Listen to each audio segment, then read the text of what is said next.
ब्रह्मज्ञानी पुरुष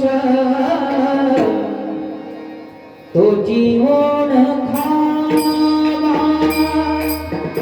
ब्रह्मज्ञानी पुरुष तो जीवन खावा ब्रह्मज्ञानी पुरुष तो जीवन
Oh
तोची धन्य संत माझी माई माझे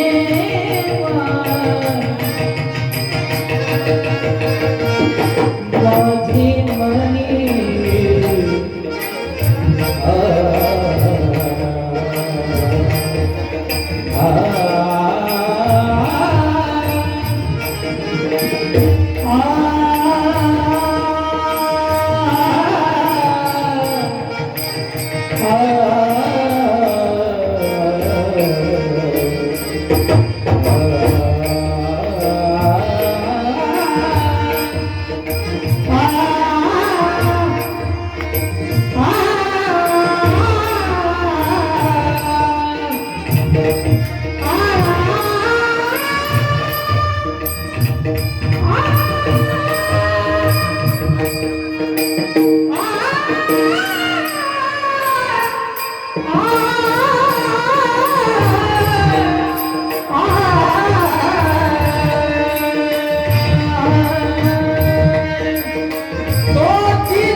एक तसे देही द्वैत भेदातीत तोची धन्य संत माझे म्हणे विठ्ठल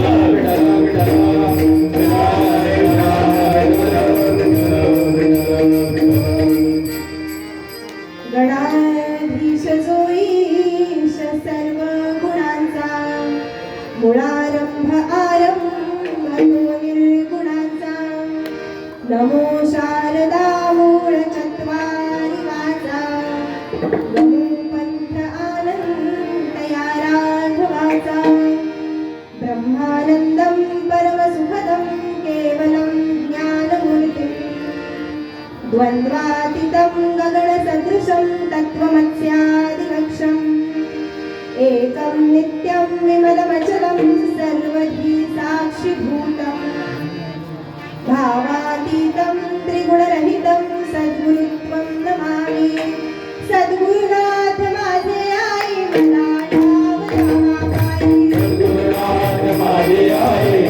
नाव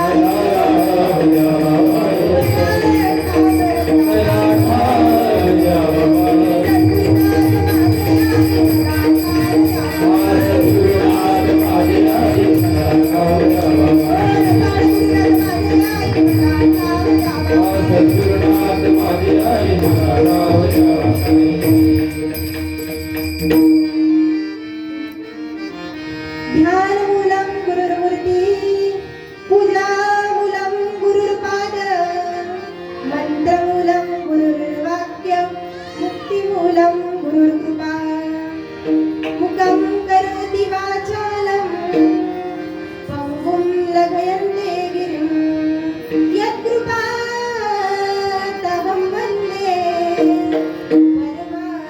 परमानन्दमाधवम् गुरुर्ब्रह्मा गुरुर्विष्णु गुरुर्देवो महेश्वरा गुरुसाक्षात् परब्रह्म तस्मै श्री गुरुवे नमः श्री गुरु चरण प्रतापे पुण्यपापे जानी त्रिभुवन संस्थिते ज्ञानगंगे शुभा शुभ पाहता भावना राम झाली निशिदी गुरुराया उमनी झोपाली माझ्या सद्गुरूंचा आघात महिमा वर्णू कैसा निधीन वर्णाया स्तुतिशेष जेथे थकले तेथे मती मंदमी पाहुनी निरपेक्ष प्रेमे इतके लोटे सदा विरही ओवाळणी तयावरी आमच्या प्राणांची टाकू आम्ही जाही देवोनी बीजमंत्र मजला संसारी या ताईने मोक्षाची मजदार वाट भरली लावूया सोडली जन्माची सगळी मुळी खडोरिया दुरावली तुझी पहा ऐसा सद्गुरु राजनी तसे आता सोनो महा जयांचे केलिया स्मरण होय सकळ विद्यांचे अधिकरण तेची बंधू श्री चरण श्री गुरूंचे ते नमस्कारोनी आता सदा शिव समारंभा शंकराचार्य मध्यमा अस्मदाचार्य पर्यंता वंदे गुरु परंपरा यत्सत्येन जगत् सत्यं यत्प्रकाशेन विभाति यदानन्देन नन्दन्ति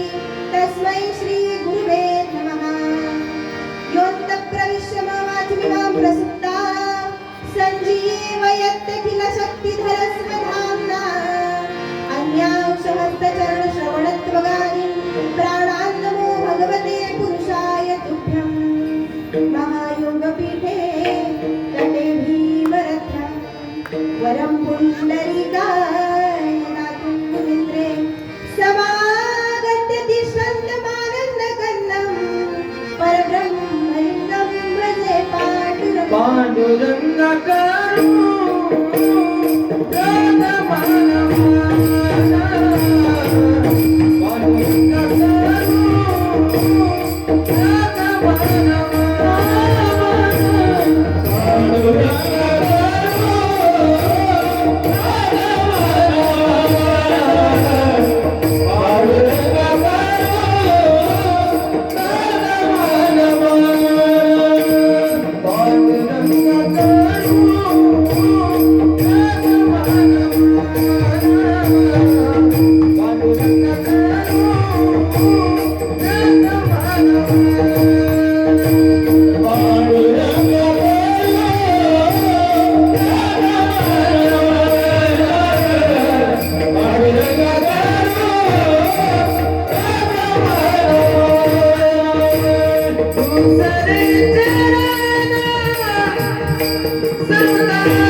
द्वैत भेदातीत तोची धन्य संत माझे म्हणी. प्रस्तुत प्राप्त प्रसंगी हरिकीर्तन रूपी सेवेसाठी घेतलेला अभंग हा ज्यांच्याकडे अनुभवावर आधारलेलं अध्यात्म होतं, मांगल्याची साध घालणारी समाज सन्मुखता ज्यांच्याकडे होती, तसेच जगाच्या संपूर्ण इतिहासामध्ये वयाच्या अवघ्या 16व्याच वर्षी ज्यांनी संपूर्ण जगाची आई व्हावं, संपूर्ण जगाची माऊली व्हावं, संपूर्ण जगाची माता व्हावं असं कर्तृत्व ज्यांच्या अंगी होतं, असे माऊली महावैष्णव संत श्रेष्ठ श्री ज्ञानेश्वर महाराज यांचा 4 चरणांचा उत्कृष्ट असा संतांचं महत्व सांगणारा, संतांची महंती गाणारा, संत कसे असतात हे सांगणारा हा अभंग आहे.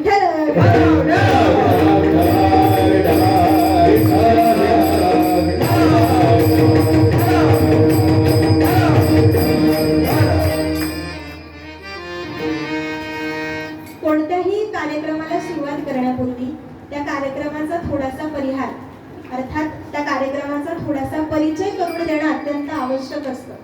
आणि या ठिकाणी या भव्य दिव्य अशा सोहळ्याचा जर परिहार द्यायचा झालाच तर श्री क्षेत्र नाशिक या ठिकाणी संत सेना महाराजांच्या पुण्यतिथी सोहळ्यानिमित्त अखंड हरिनाम सप्ताहाचं आयोजन आणि त्याच निमित्ताने श्री ग्रंथराज ज्ञानेश्वरी पारायण सोहळ्याचं आयोजन या ठिकाणी हरिभक्त पारायण वैकुंठवासी नामदेव बाबा सोनावणे यांच्या प्रेरणेने आणि तसेच सर्व उत्सव कमिटी, समाज बांधव यांच्या सहकार्याने करण्यात आलेला आहे. या सप्ताहाला जी सप्ताह समिती आहे ती फार एकजुटीने या ठिकाणी कार्य करते आणि म्हणूनच हा भव्य दिव्य जो असा सोहळा आहे तो इथे होऊ घातलेला आहे.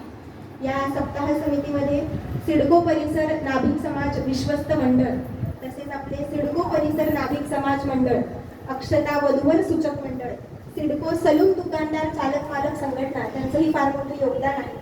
तसेच सिडको परिसरातील सर्व नाभिक महिला मंडळ आणि समिती, तसेच सप्ताह समितीमध्ये आपले श्री सोपान सोनावणे हे अध्यक्ष आहेत, त्यांचं सुद्धा याच्यामध्ये योगदान आहे. तसेच श्री दादा सोनगिरे, श्री महारू हिरे, अशोक आप्पा सूर्यवंशी, सखाराम पवार, अशोक पिशी, प्रवीण सोनवणे, कैलास शिंदे, सुधाकर गायकवाड, राजेंद्र आहिरे, राजेंद्र आहेर, आबा महाले, वसंतराव सावळे, सुनील सस्कर, माधुरीताई देसाई, सविताताई सस्कर, ज्योतिताई शिरसाट आणि विठाताई पगारे असा हा खेळ नव्हे एकल्याचा म्हणूनही मेळ मिळविला असे या भव्य दिव्य सप्ताहाचं आयोजन या ठिकाणी करण्यात आलेलं आहे. आणि मंडळी हे या सप्ताहाचं कितवं वर्ष आहे? 10वं वर्ष आहे. म्हणजे तपपूर्तीकडे आपली आता या सप्ताहाची वाटचाल सुरू आहे. खरंच तुम्हाला खूप खूप शुभेच्छा, कारण तुम्ही सगळेजण एकजुटीने एकत्रित आनंदित हा सप्ताह साजरा करताय. हा भव्य दिव्य असा सप्ताह या ठिकाणी तुम्ही होऊ घातलेला आहे. आणि मला असं वाटतं मी सप्ताहाचं 3रं वर्ष होतं तेव्हा या ठिकाणी आले होते आणि आता 10वं वर्ष आहे तर या ठिकाणी आलेले आहे. कसे मंडळी, या सप्ताहाची जी मेन परंपरा आहे किंवा सप्ताहाची जी खरी सुरुवात आहे ती वैकुंठवासी हरिभक्त पारायण नामदेव बाबांनी केली आणि त्यांच्या पश्चात त्यांचे चिरंजीव ही परंपरा जोपासतायत आणि तुम्ही सगळे ही परंपरा जोपासतायत, त्यांना सहकार्य करतायत. कसे, परंपरा सुरू करणं तर महत्वाचं आहेच, पण ती परंपरा जोपासणंही तितकंच गरजेचं आहे. आणि या ठिकाणी तुम्ही अगदी ही परंपरा जोपासताय. आता परंपरेचा थोडासा विषय निघाला आहे, तर परंपरा तशीच परंपरा माझ्या पाठीशी सुद्धा आहे. त्या परंपरेची मेन आधारस्तंभ जी आहे किंवा खरी मार्गदर्शक जी आहे ती माझी आजी हरिभक्त पारायण वैकुंठवासी पार्वताबाई मोहनराव खोंडे, त्यानंतर माझे काका वैकुंठवासी हरिभक्त पारायण हरिभाऊ मोहनराव खोंडे आणि त्यानंतर माझे वडील हरिभक्त पारायण बापू खोंडे. या तिघांचंच आउटपुट म्हणजे मी तुमच्यासमोर या ठिकाणी उभी आहे. खरं तर या ठिकाणी अतिशय दिग्गज आणि अनुभवी मंडळी उपस्थित आहेत. माझी आत्या शोभाताई सोनवणे ही देखील पारोळ्यावरून या ठिकाणी आलेली आहे. तसेच माझे नवे तर माझ्या संपूर्ण परिवाराचे म्हणजे माझी आई, माझे वडील, माझी बहीण, स्वतः मी, आमच्या संपूर्ण परिवाराचे मेन आधारस्तंभ किंवा ज्यांना आपण बॅकबोन असंही म्हणू शकतो असे माझे आत्या मंगलाताई सोनावणे, मंगलाताई बोरसे आणि माझे मामा श्रीकांत बोरसे हे सुद्धा या ठिकाणी उपस्थित आहेत. या दाम्पत्याबद्दल जेवढं सांगायचं ना मंडळी तितकं कमी आहे. अगदी निरपेक्ष भावनेचं प्रेम त्यांनी आमच्या कुटुंबावरती केलेलं आहे. माझ्या मामांनी तर मला परमार्थापासून शैक्षणिक, सामाजिक, आर्थिक सगळ्याच पद्धतीचं मार्गदर्शन केलेलं आहे आणि अजूनही ते मार्गदर्शन मला करतात. ते देखील या ठिकाणी उपस्थित आहेत. तसेच या ठिकाणी बरीच परिचयाची मंडळी आहेत, बरेच नातेवाईक सुद्धा उपस्थित आहेत. सगळ्यांची नावं जर मी घेतली तर आपल्याला 2 तास सुद्धा पुरणार नाही. मेन म्हणजे या ठिकाणी खरं तर माझा आवाज बसलेला आहे. मी सुरुवातीलाच सांगते कारण की 4-5 दिवसापासून सगळीकडे व्हायरल चालू आहे आणि माझा आवाज बसलेला आहे. आपल्याला उत्कृष्ट गायक मंडळी आहेत. मला सोपान महाराजांनी सांगितलं की खास शेगाववरून ही सगळी टीम आलेली आहे. माझ्या म्हणजे ज्यांनी अतिशय सुरुवातीलाच कीर्तनामध्ये रंग भरला असे हरिभक्त पारायण मृदुंगाचार्य प्रसाद महाराज हे सुद्धा या ठिकाणी उपस्थित आहेत. तसे माझं भाग्य असं की मला 4 गायक वृंद लाभलेले आहेत. माझा आवाज बसलेला असताना आपले हरिभक्त पारायण माझ्या लेफ्ट साइडला अविनाश महाराज, अजय महाराज, तसेच अनिल महाराज, हरिभक्त पारायण पांडुरंग महाराज, हरिभक्त पारायण अनिल महाराज, ज्यांचा अतिशय गोड गळा आहे, ज्यांच्या आवाजाने अगदी तुम्ही सगळीच मंडळी डोलायला लागली, ते सुद्धा या ठिकाणी उपस्थित आहेत. माझं परम भाग्य.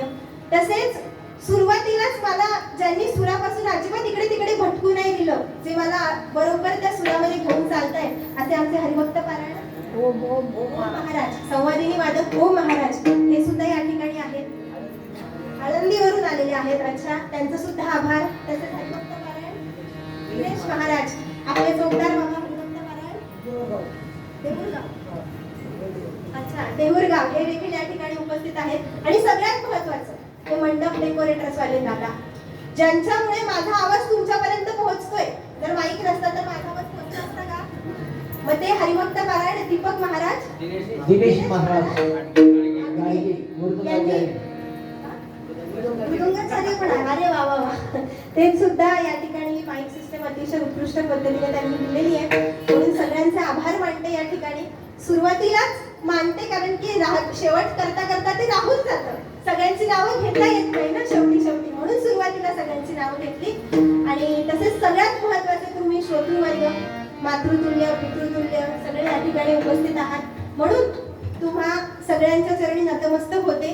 सेना महाराजांची आज्ञा घेते आणि सेवेला प्रारंभ करते. सेवेला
मंडळी, ज्या अर्थी तुम्ही या धर्ममंडपामध्ये या ठिकाणी आलेला आहात, आता मी असं समजते की तुमचं सगळं लक्ष माझ्याकडे आहे.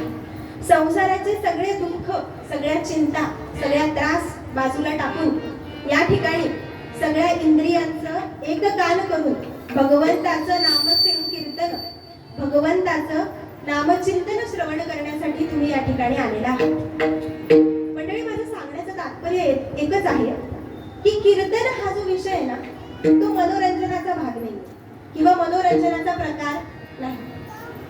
मनोरंजनासाठी किंवा एंटरटेनमेंटसाठी आपल्या या 21व्या शतकामध्ये, आपल्या या कलियुगामध्ये आपल्याकडे बरीच साधनं आहेत. टीव्ही आहे, मोबाईल आहे, लॅपटॉप आहे, संगणक आहे. या सगळ्या साधनांच्या माध्यमातून सोशल मीडियाच्या द्वारा आपण आपलं मनोरंजन करू शकतो. पण कीर्तन म्हटलं की त्याच्यामध्ये भक्ती आणि ज्ञानाच्याच गोष्टी होणं गरजेचं आहे. कारण संत म्हणतात भक्ती ज्ञान विरहित गोष्टी इतर न करावी. भक्ती अधिक ज्ञान इज इक्वल टू कीर्तन. जर त्याच्यामध्ये भक्तीच नसेल, जर त्याच्यामध्ये ज्ञानाच्या गोष्टीच नसतील, तर त्याला तुम्ही कीर्तन म्हणू शकत. कीर्तन चांग कीर्तन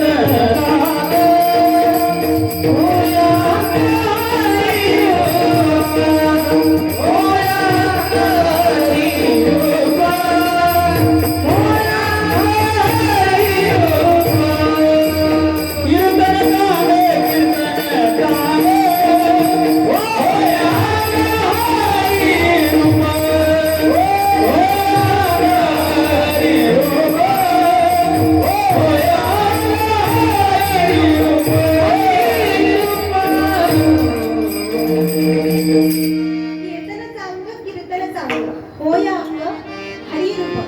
तसे प्रत्येक गोष्टीला ना एक लिमिट असते, एक मर्यादा असते. तशी आपल्या संतांनी सुद्धा कीर्तनासाठी एक लिमिट बांधून दिली. भक्ती ज्ञान विरहित गोष्टी इतर न करावी. हो हो हो हो नाचू कीर्तनाचे रंगी. हो हो हो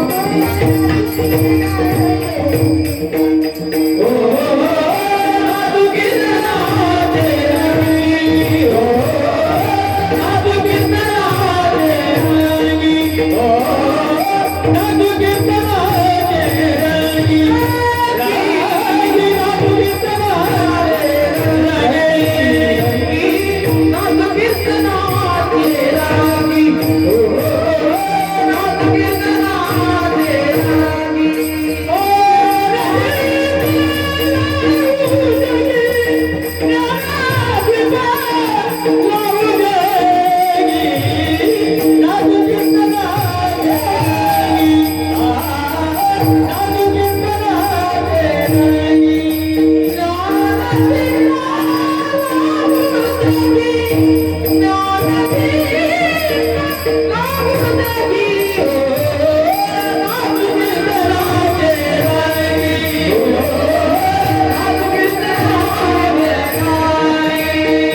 सगळ्यात आधी मी तुमचं फार मनापासून स्वागत करते. विठ्ठल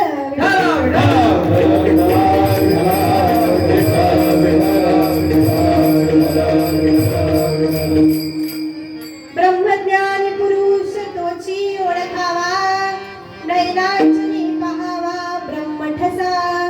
देखतसे देही द्वैत वेदातीत, तोची धन्य संत माझे मनी. अभंगाचा जर शब्दशः किंवा सरळ सरळ भावार्थ जर आपण पाहण्याचा प्रयत्न केला तर या अभंगाच्या माध्यमातून माऊली काय करतायत? संतांचं वर्णन करतायत, संतांची महंती गातायत, संतांना ओळखायचं कसं ते सांगतायत. ते म्हणतात ब्रह्मज्ञानी पुरुष. काय म्हणतायत ते? ब्रह्मज्ञानी. आता ब्रह्मज्ञानी शब्दामधला ब्रह्म हा जो शब्द आहे तो ब्रह्म शब्द मूळ ब्रूह या धातूपासून तयार झालेला शब्द आहे. म्हणजे ब्रूह या धातूपासून ब्रह्म शब्दाची निर्मिती झालेली आहे. मग ब्रूहाचा अर्थ काय हो? तर वाढणे किंवा मोठे होणे. म्हणजे जे सतत वाढतच राहतं, ज्याला कोणत्याही कुठल्याही प्रकारची मर्यादा लावता येत नाही, जे अनंत आहे, जे व्यापक आहे, जे सगळ्या चराचरामध्ये भरलेलं आहे, सगळीकडे ज्याचं वास्तव्य आहे ते ब्रह्म. आता ब्रह्म शब्दाचा अर्थ कळला. आता ज्ञानी शब्दाकडे वळूया. ज्ञानी हा जो शब्द आहे तो ज्ञ धातूपासून तयार झालेला शब्द आहे आणि तो मूळचा संस्कृत शब्द आहे. मग ज्ञचा अर्थ काय?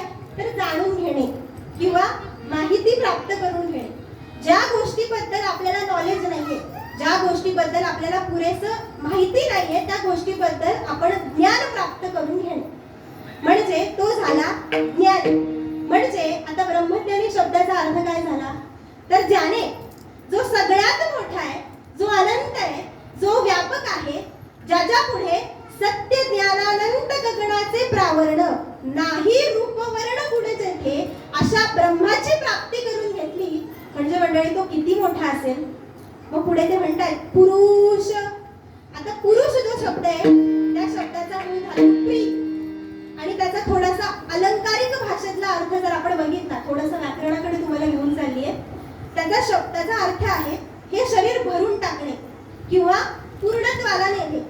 म्हणजे ज्याने त्या ब्रह्मज्ञानाची प्राप्ती करून घेऊन, त्या ब्रह्माची प्राप्ती करून घेऊन, त्या देवाची प्राप्ती करून घेऊन हे शरीर पूर्णत्वाला नेलं, जो त्या ब्रह्माची प्राप्ती झाल्यानंतर ब्रह्मामध्येच विलीन झाला असा तो ब्रह्मज्ञानी पुरुष. मग असा ब्रह्मज्ञानी पुरुष कसा ओळखावा? नैनांजनी पाहावा ब्रह्मठसा. त्या माणसाकडे पाहिल्या बरोबर आपल्याला ब्रह्माचा ठसा दिसतो. आपण एकमेकांकडे पाहिल्यावर आपल्याला ब्रह्म दिसते का? ब्रह्म तर सोडाचो, पण हल्ली माणुसकी सुद्धा दिसत नाही माणसांच्या डोळ्यात. मी तुमच्या डोळ्यांमध्ये पाहिलं तर मला कोण दिसणार? मी दिसणार. आणि तुम्ही माझ्या डोळ्यांमध्ये पाहिलं तर तुम्हाला मी दिसणार, कारण ट्रान्सपरंट आहे ना ते.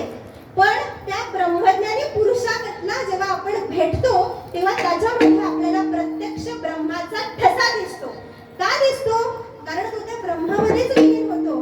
देखत असे देही द्वैत भेदातीत तोची धन्य संत माझे म्हणी. काय म्हणतात ते?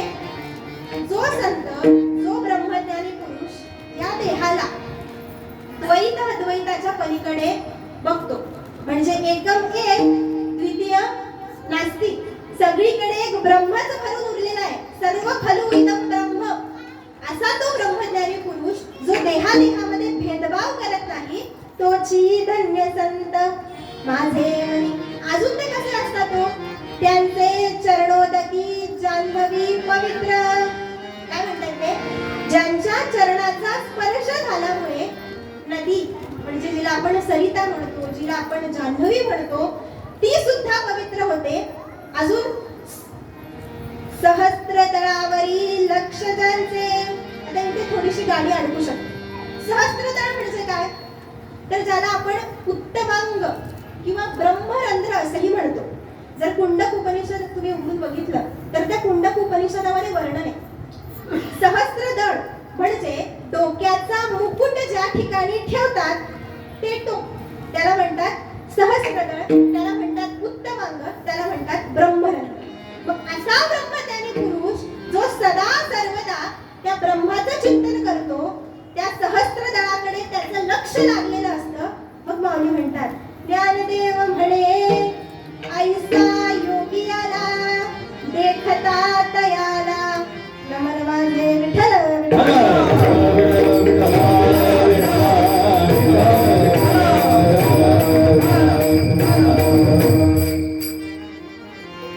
कसे मंडळी, संतांना, महंतांना, सद्गुरूंना जेवढी धन्यता द्यावी लावो तेवढी कमीच आहे. विठ्ठल विठ्ठल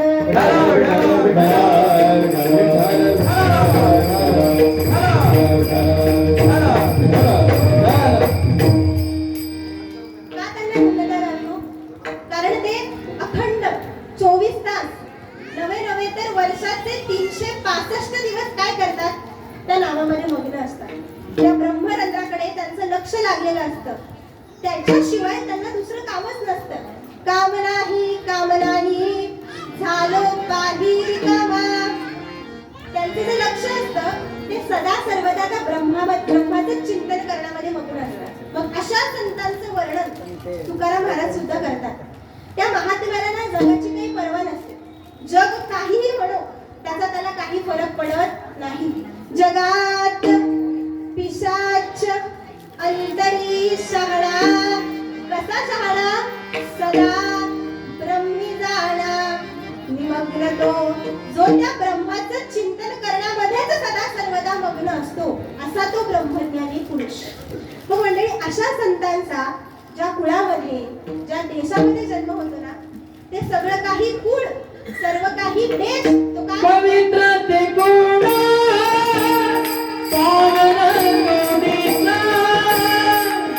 पवित्र ते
पवित्र ते कुळ पावन तो देश, कोणता देश? जेथे हरीचे दास जन्म घेती. त्याच पद्धतीने आपल्या सेना महाराजांचा जन्म सुद्धा आपल्या या भारत देशामध्ये नाभिक कुळामध्ये झाला. कुठे झाला बरं सेना महाराजांचा जन्म? तर उत्तर प्रदेशामध्ये बांधवगड हे गाव आहे आणि त्या ठिकाणी सेना महाराजांचा जन्म झाला. जर तुम्ही कधी सेना महाराजांचं चरित्र वाचलं असेल किंवा तुम्ही गुगलला जरी सर्च केलं तर तुम्हाला मिळून जाईल की बांधवगड नेमकं येतं कुठे. तर तुम्ही अलाहाबाद जबलपूर रेल्वे मार्गावरती जर कधी गेलात तर त्या रेल्वे मार्गावरती कटणी नावाचं एक रेल्वे जंक्शन आहे आणि त्या कटणी नावाच्या रेल्वे जंक्शन वरून बिलासपूर रेल्वेचा एक फाटा जातो आणि त्या फाट्यावरती उमरिया नावाचं एक छोटंसं स्टेशन आहे आणि त्या स्टेशन पासून बरोबर ईशान्येकडे 18 मैलावर एक गड आहे आणि त्या गडाचं नाव बांधवगड. तिकडचे आपले सेना महाराज. आता मंडळी थोडासा विचार करा. सेना महाराजांचा जन्म झाला उत्तर प्रदेशामध्ये. अभंग रचना त्यांनी केली महाराष्ट्रात येऊन मराठीमध्ये. म्हणजे आज संपूर्ण महाराष्ट्र किंवा उत्तर प्रदेशच नव्हे तर आज भारतभर त्यांच्या पुण्यतिथीचा जो सोहळा आहे, पुण्यस्मरणाचा त्यांचा जो सोहळा आहे तो साजरा केला जातो आणि आपण मोठ्या अधिकाराने म्हणतो की आम्ही कोण आहोत? तर आम्ही सेना महाराजांचे उत्तराधिकारी आहोत. आणि म्हणूनच आज देशातला सर्वच समाज किंवा भाविक वैष्णव भक्तजन त्यांच्या चरणी आदराने नतमस्तक होतात, त्यांच्या चरणी लीन होतात आणि आपला उद्धार करण्याचं कर्तव्य येण्याचं त्यांचं आहे. आणि आपण जर त्यांच्या आचार विचाराने वागलो ना मंडळी तर ते नक्कीच आपला उद्धार करतील यात तिळमात्र शंका नाही. मी मगाशी प्रस्तावनेमध्ये सांगितलं या ठिकाणी तुम्ही हा भव्य दिव्य असा सोहळा साजरा करताय. मंडळी परमेश्वर नक्कीच तुम्हा सगळ्यांचं कल्याण केल्याशिवाय राहणार नाही यात तिळमात्र शंका नाही. याचं कारण का मी तुम्हाला कारण पण सांगते. कारण तो जो देव आहे ना तो सुद्धा स्वतःपेक्षा संतांना जास्त मान देत असतो. ब्रह्ममूर्ती संता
परमेश्वर सुद्धा संतांना जास्त मान देत असतो, त्यांचं ऐकत असतो.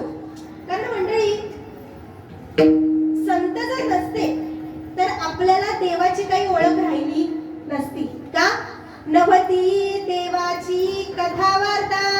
काय म्हणतात ते? देवाची कथाही नव्हती, देवाची वार्ताही नव्हती, देव कोणाला माहीतही नव्हता. देवासी देवपणी स्थापिता. कोणी स्थापन केलं? सत्य सर्वथा सद्गुरु. देवाला देव म्हणून जर कोणी स्थापित केले असेल ना मंडळी, तर ते आपल्या मायबाप संतांनी, समर्थ सद्गुरूंनी. म्हणून देव त्यांना जास्त मान देत असतो. आणि ज्या वेळेला आपण असा संतांचा सोहळा साजरा करतो ना, मग देवाचं आपल्यावरती आपोआप लक्ष जातं. आपल्याला काही करायची गरज राहत नाही. विठ्ठल.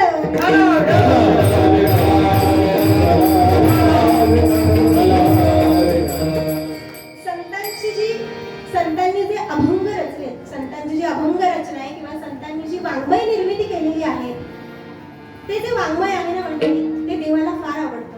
अहो, देवाला संतच आवडतात, तर संतांचं वाङ्मय तर आवडणारच. कारण तो जो देव आहे ना, तो प्रत्यक्ष सगुण रूपामध्ये येऊन संतांशी संवाद साधतोय. तो देव संतांना सांगतोय की संतांनो, तुम्ही जी अभंग रचना केली आहे, तुम्ही जी वाङ्मय निर्मिती केली आहे, ती मला मनापासून फार आवडली आहे, ती माझ्या मनाला फार भावली आहे. आणि अशा या अभंगाचं गुणगान, अशा या वाङ्मयाचं गुणगान, जसं ज्या पद्धतीने तुम्ही आता ज्ञानेश्वरीचं पारण या ठिकाणी करताय, मग अशा या वाङ्मयाचं गुणगान जो कोणी भाविक भक्त करेल, त्याचा उद्धार केल्याशिवाय मी राहणार नाही. त्याच्यावरती मी कोणत्याच पद्धतीचं संकट येऊ देणार नाही, त्याच्यावरती कोणत्याच पद्धतीचं दुःख येऊ देणार नाही. कारण तो देव सांगतोय, सगुण हे ब्रह्म विठ्ठलची बोले. सगुण हे ब्रह्म विठ्ठलची बोले.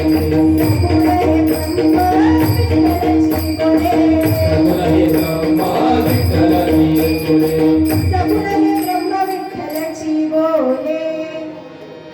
ऐक मावहिले तुकारामा. सगुण हे ब्रह्म विठ्ठलची बोले. ऐक मावहिले तुकारामा. तुकारामा तुकारामा तुकारामा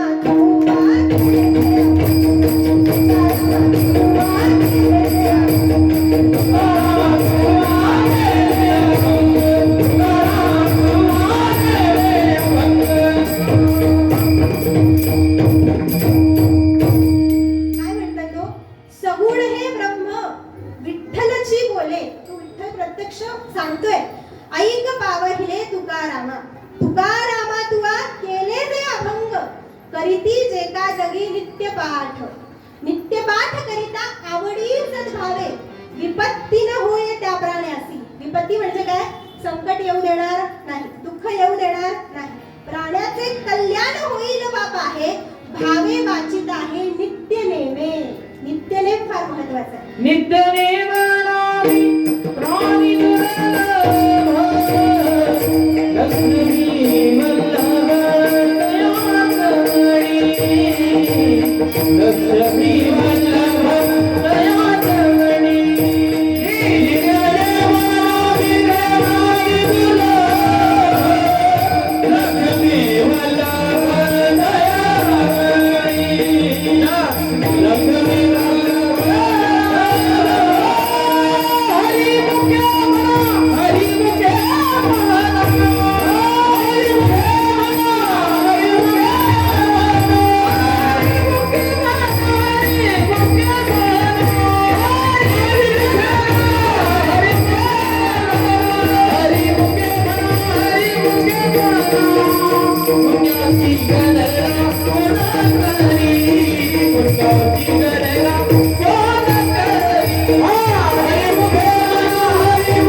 लक्ष्मी वल्लभ लक्ष्मी वल्लभ दयाचरणी. भावे वाचित आहे नित्य नेमे. अजून काय होतं? नेमे संकष्टासी करी यात्रा पाठ, विघ्न त्याचे स्पष्ट दूर होय. दूर होय विघ्न, विठ्ठल म्हणे तुकया, शेवटी निज ठाया नेई नव्हे. मग तो देव म्हणतोय की त्याला मी काय करेन? माझ्या निजधामाला घेऊन जाईल. त्याचा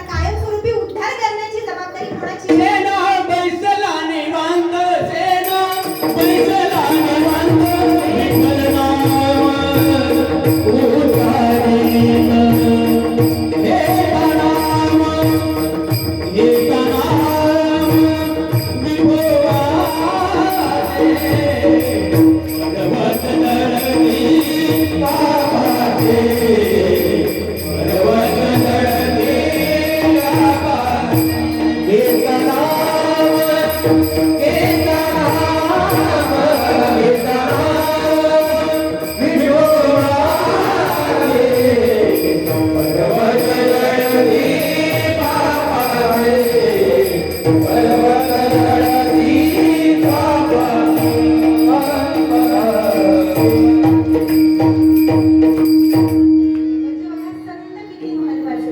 म्हणून तो देव आहे ना, तो सुद्धा संतांजवळ राहण्याची इच्छा करतो. वास्तविक देवाला कोणत्या गोष्टीची कमी आहे का? नाही.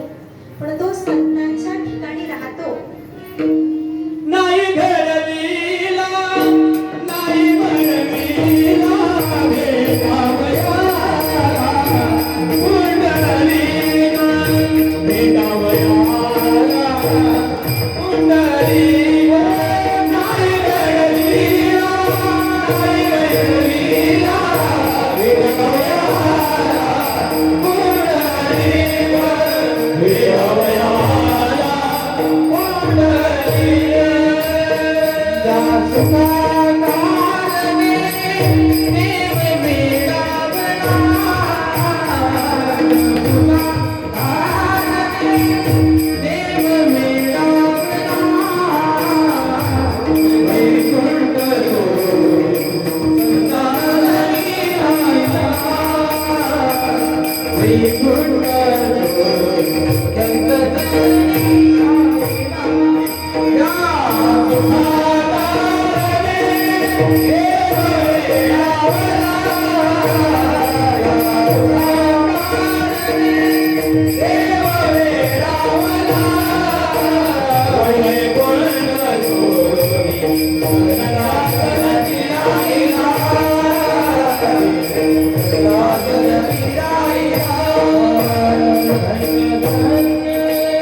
ज्या सुखाकारणे देव वेडावला वैकुंठ सोडली संत सदनी राहिला. त्याने वैकुंठाला सोडलं, लक्ष्मीला सोडलं, त्याच्या बायकोला सोडलं आणि संतांच्या घरी येऊन तो काय करायला लागला? चाकरी करायला लागला.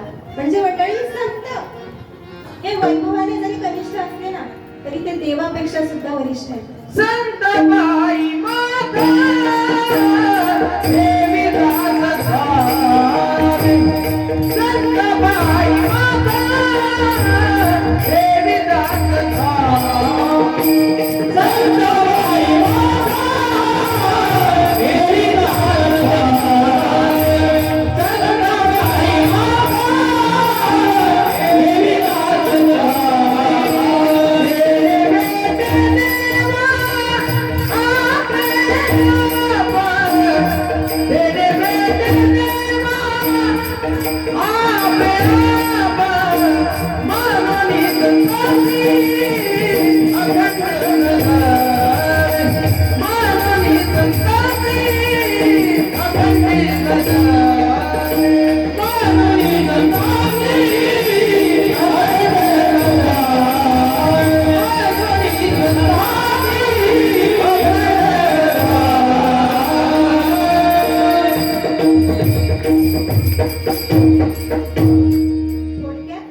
संत वैभवे कनिष्ठ परी हरिहरापेक्षा वरिष्ठ एवढा मोठा अधिकार संतांचा आहे. म्हणूनच त्यांना समर्थ सद्गुरू अशी पदवी शोभते. आणि देवाचा जो आदेश आहे ना मंडळी, तो संतांना ऐकावाच लागतो. देवते संत देवते देवते देवते देवते संत देवते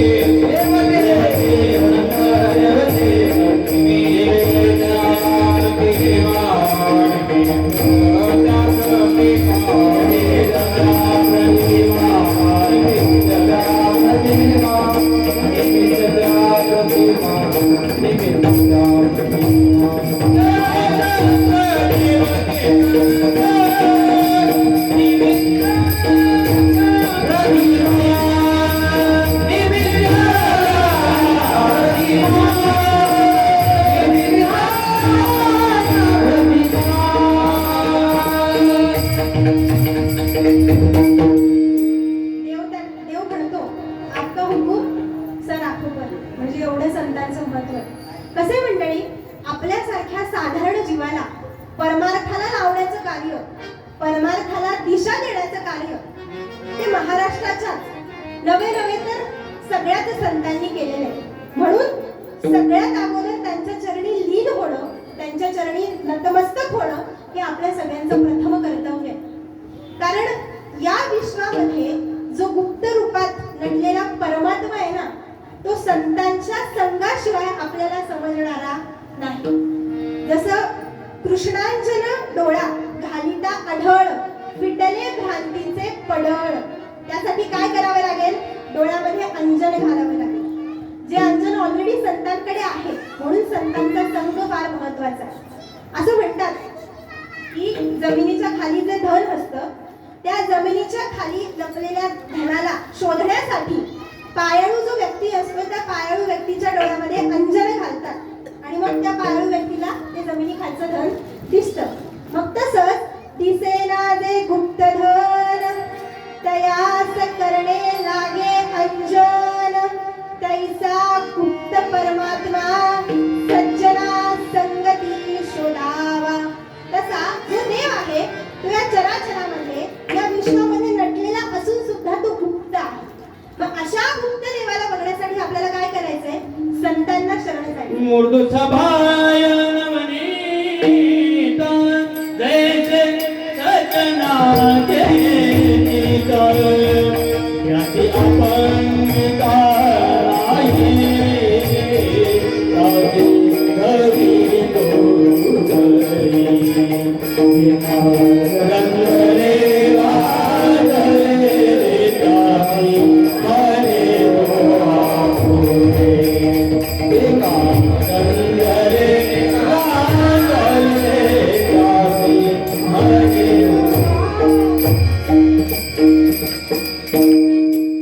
असे संत असतात.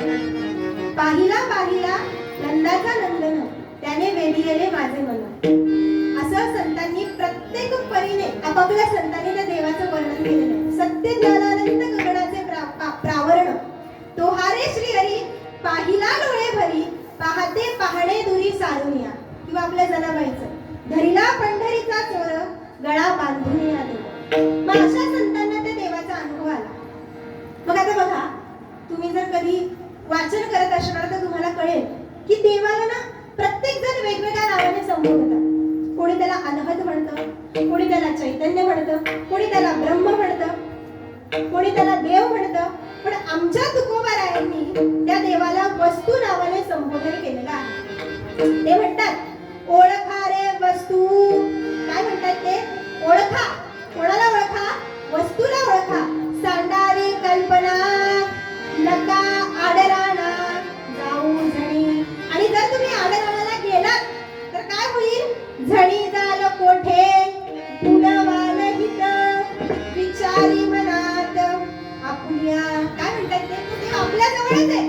अहो तो देव स्वतः सांगतोय, मी सदा जवळीच असे, परी मज लागी जग झाले पिसे, पाहू जाती देश देशे ते देखोनी मी असे खदखदार. अहो मंडळी, तो देव आपल्यावरती हसतोय. आपण देवाला शोधण्यासाठी तीर्थक्षेत्रांच्या वाऱ्या करतो.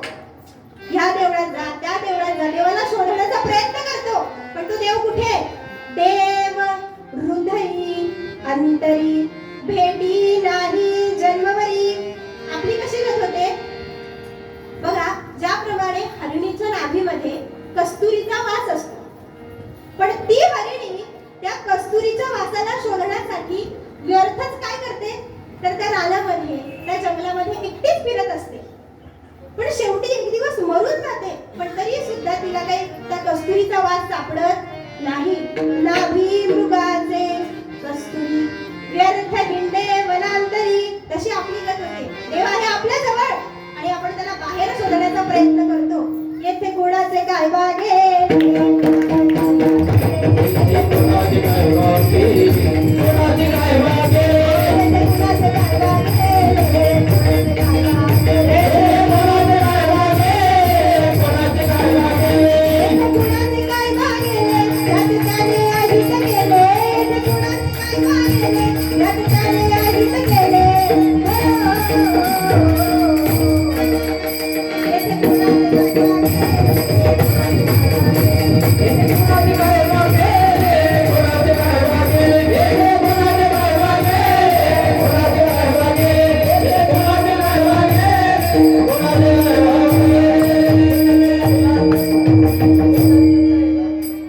म्हणून आपला अहित करू नका. गुरुचरणी ठेविता भाव, गुरुचरणी ठेविता भाव. गुरुचरणी ठेविता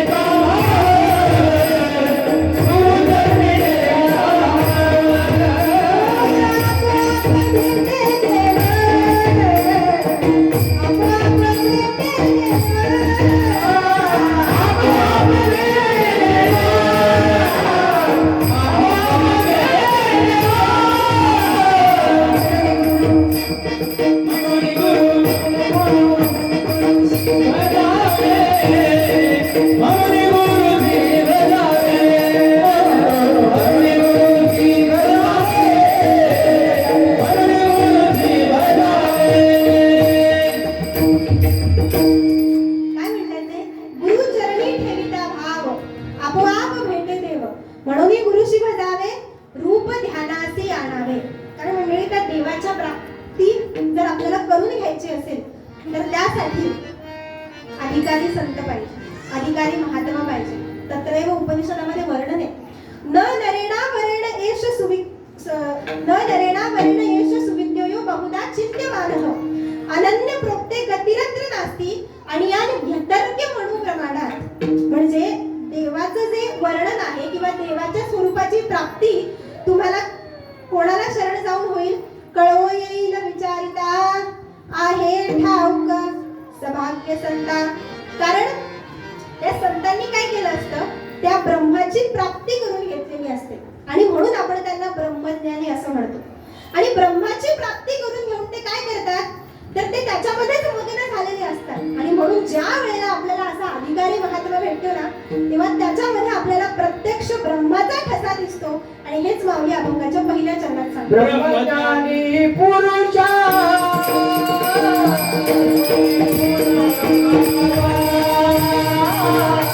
ब्रह्मज्ञानी पुरुषा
हे फार अमूल्य आहे, कठीण आहे.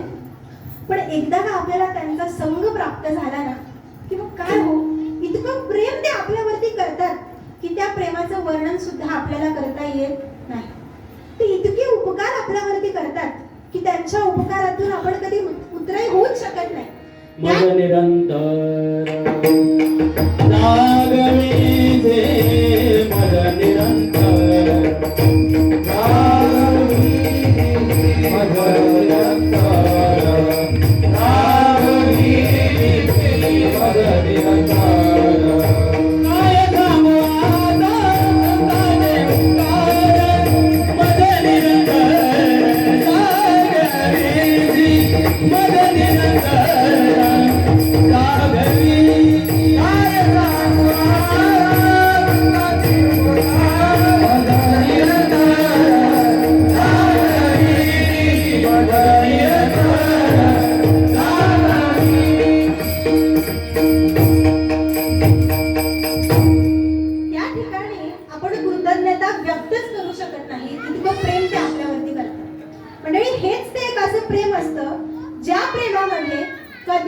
कोणत्या प्रकारची सौदेबाजी नसते.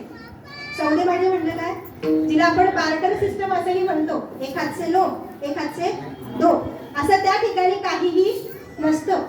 ते इतकं प्रेम आपल्यावरती करतात. संत उदार उदार भरले अनंत भंडार, घातले दुकान देती आली आसिला.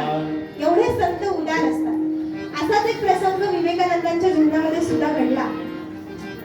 स्वामी विवेकानंदांच्या जीवनामध्ये त्यांना एक वेळेचं घरी खायला अन्न सुद्धा नव्हतं. एवढी विचित्र परिस्थिती, एवढी भयावह परिस्थिती. आणि ही सगळी घटना रामकृष्ण परमहंसांच्या कानावरती आली. मग त्यावेळेला रामकृष्ण परमहंसांनी एका धनाढ्य व्यक्तीला विवेकानंदांची आर्थिक मदत करायला सांगितली आणि ही गोष्ट विवेकानंदांच्या कानावरती आली. विवेकानंद म्हणाले, तुम्ही माझ्या पर्सनल गोष्टींविषयी, माझ्या व्यक्तिगत गोष्टींविषयी तुम्ही लोकांना का सांगताय? त्यावेळेला मंडळी रामकृष्णांनी फार गोड उत्तर दिलं. रामकृष्ण विवेकानंदांना म्हणाले, अरे माझ्या मुला, तुझ्यासाठी मी हातात झोळी घेऊन दारोदारी भिक्षा सुद्धा मागू शकतो.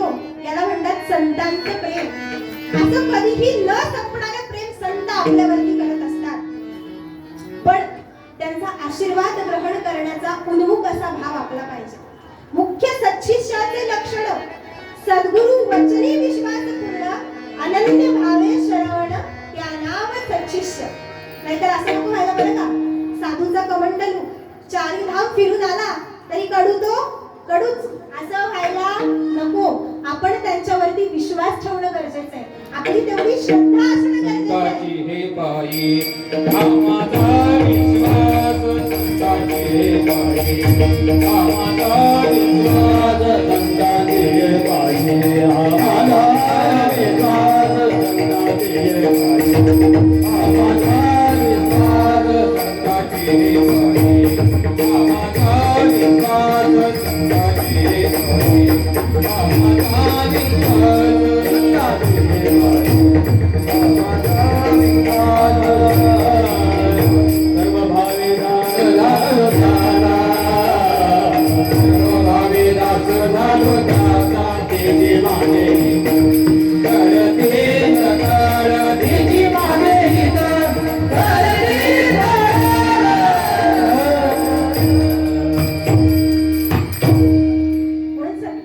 विश्वास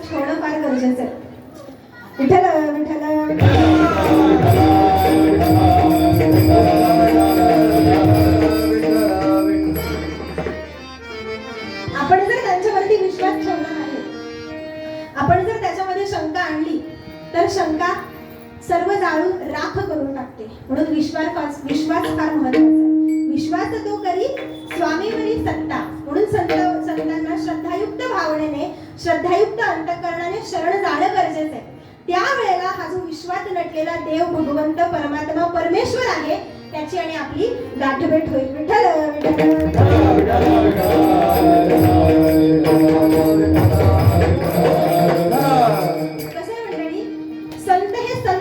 राजा असतात. गुरु हा संत कुळीचा राजा. गुरु हा प्राण विसावा माझा, गुरु विण देवच नाही तुझा, पाहता त्रैलोकी. गुरूंशिवाय देव या जगामध्ये नाहीच. अहो देवते संत, मगाशी पहिलं त्यांनी प्रमाण दिलं, देवते संत निमित्त द्या. देव हाच देव रूपाने अवताराला यायचं की गुरु रूपाने अवताराला यायचं हे ठरवत असतो. बघा देवाचा अवतार श्रेष्ठांकरता होतो. देवाचा अवतार हनुमंतरायांकरता झाला, गोपिकांकरता झाला, अर्जुनाकरता झाला, श्रेष्ठच तर. पण तुमच्या आमच्या सामान्यांकरता उडते हे जन न देखवे डोळा, आपली दया आपली कीव त्यांनाच येते हो. जगत हितायच जगाच्या कल्याणा उद्धराय जन जन जीव, उद्धराय जन जन जीव, उद्धराय जन जन जीव, उद्धराय जन जन जीव. अवतारे तुम्हारा या कारण, उद्धराय जन जन जीव, उद्धराय जन जन जीव.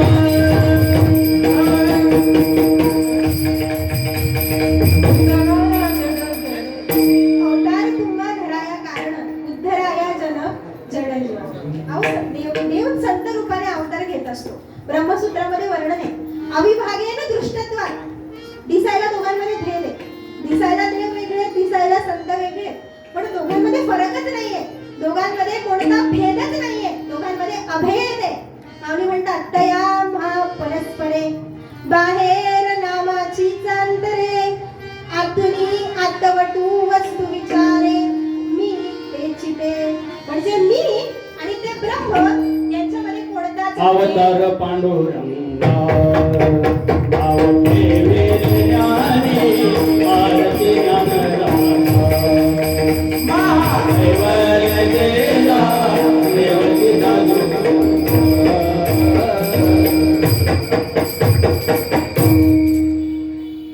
म्हणजे संत आणि देव यांच्यामध्ये काही फरक नाहीये. अहो देव स्वतः म्हणतो, देव म्हणे नाम्या पाहे ज्ञानदेव निची आहे, तो आणि मी नाही तुझा, ज्ञानदेव आत्मा माझा.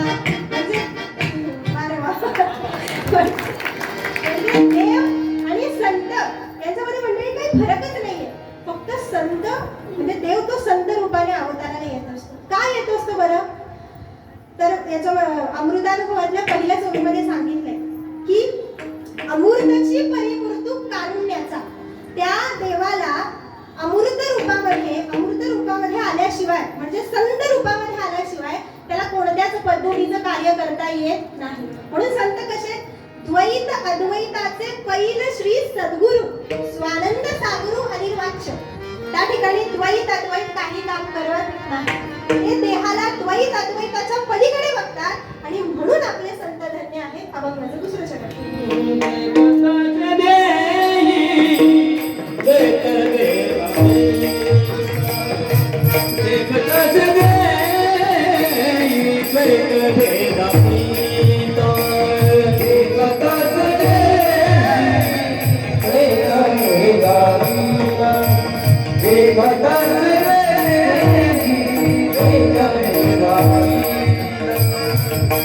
धन्य संत माझे मनी, धन्य संत माझे मनी,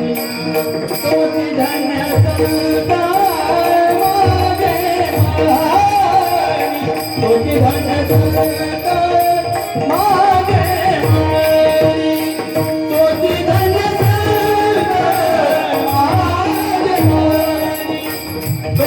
धन्य संत माझे मनी. देखत देता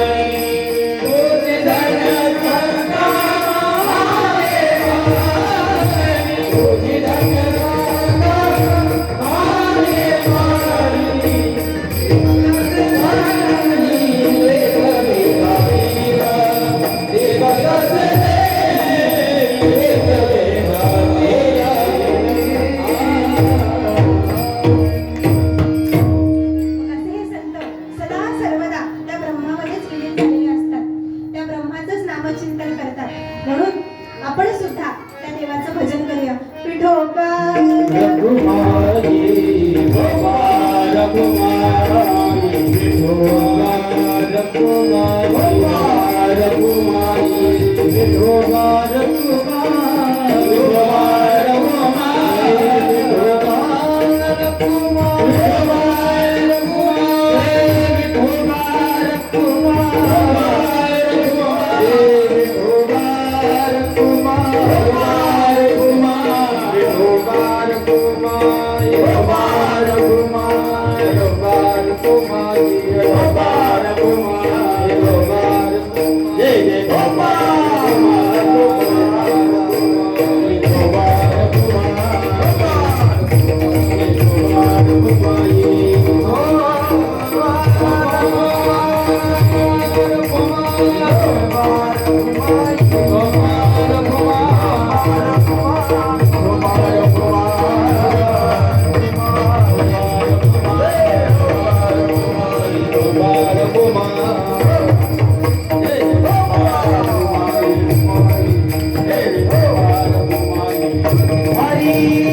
विठोबा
ब्रह्मज्ञानी पुरुष तोची ओळखावा, वेदांजली पहावा ब्रह्मठसा, देखत से देही द्वैत वेदातीत, तोची धन्य संत माझे मणी, त्यांचे चरणोदकी जान्हवी पवित्र, सहस्त्रदळावरी लक्ष ज्यांचे, ज्ञानदेव म्हणे ऐसा योगी आला, देखता तयाला नमन माझे.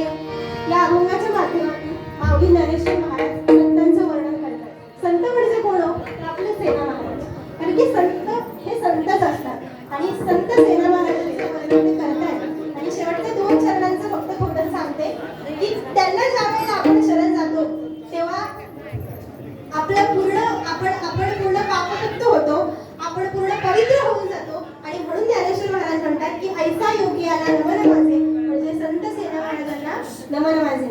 या ठिकाणी माझ्या अल्पवतीप्रमाणे अभंगावरती बोलण्याचा थोडासा मी प्रयत्न केला. त्यापैकी ते शब्द तुमच्या मनाला भावले नसतील, माझ्याकडून एखादा चुकीचा शब्द गेला असेल तर त्यासाठी माफी मागते. पण जे शब्द तुमच्या मनाला भावले असतील ते माझ्या सद्गुरुनाथांचे आहेत आणि ते तुम्ही जरूर घ्यावे. तसेच या ठिकाणी एवढा भव्य दिवस सोहळा तुम्ही साजरा करताय आणि मला हा आनंद सोहळा हा सुख सोहळा स्वर्गी नाही याचा मला अनुभव इथे घ्यायला मिळतोय. हे मंडळी खरंच माझ्या परिवाराचं आणि माझं फार परम भाग्य आहे. आणि आपल्या समाजाचे कार्यक्रम आपण नाही करणार तर कोण करणार. आणि या ठिकाणी अतिशय भव्य दिव्य सोहळा आणि त्याबद्दल मला या ठिकाणी बोलवलं म्हणून सगळ्या उत्सव कमिटी इथे उपस्थित असलेल्या सगळ्यांचे मी फार मनपूर्वक आभार मानते, मनपूर्वक धन्यवाद देते. आणि झालेली सेवा माझ्या समर्थ सद्गुरुनाथांच्या चरणी, श्री संत सेना महाराजांच्या चरणी अर्पण करते आणि सेवेला पूर्ण ज्ञानेश्वर माऊली नामराज माऊली ज्ञानेश्वर माऊली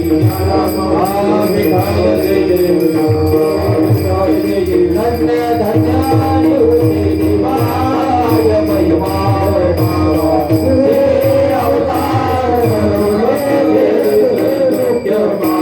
समाधि प्रभावती करे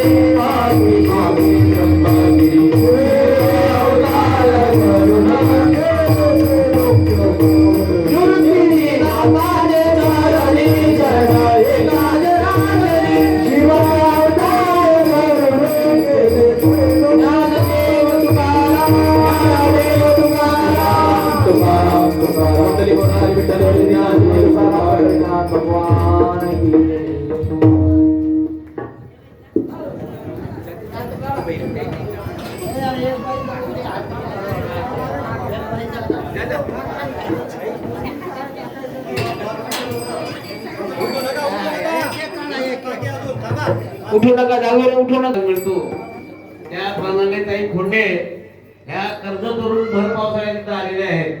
ज्या लोकांनी अशी सण घेतलेले आहेत त्यांचे सर्वांचे आपल्याला ऋण व्यक्त करायचे असतात आणि आपल्या नाशिकच्या सप्ताहाची सर्व महाराष्ट्रात चर्चा आहे की तिथं योग्य नियोजन असतं, सर्व शिस्त असते. त्याकरता शेवटचे 10 मिनिटं कोणी काही करायची नाही. कुमारी प्रणालीताई खोंडे ह्या कर्जतवरून इथे आलेल्या आहेत.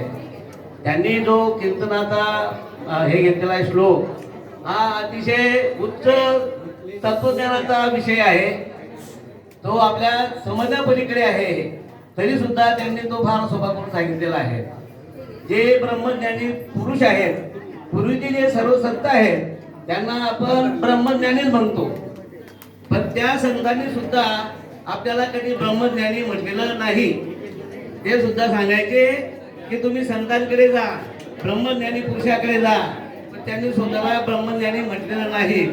त्याकरता आपल्याकडे जे महाराज येतील त्यांना आपण ब्रह्मज्ञानी पुरुष समजू आणि ते आपल्याला जे मार्गदर्शन करतील त्या मार्गाने आपण जाण्याचा प्रयत्न करू. म्हणजे आपल्याला देवाकडे जाण्याच्या जे देव आपल्याकडे येतील हे नक्की आहे. या ठिकाणी आजचा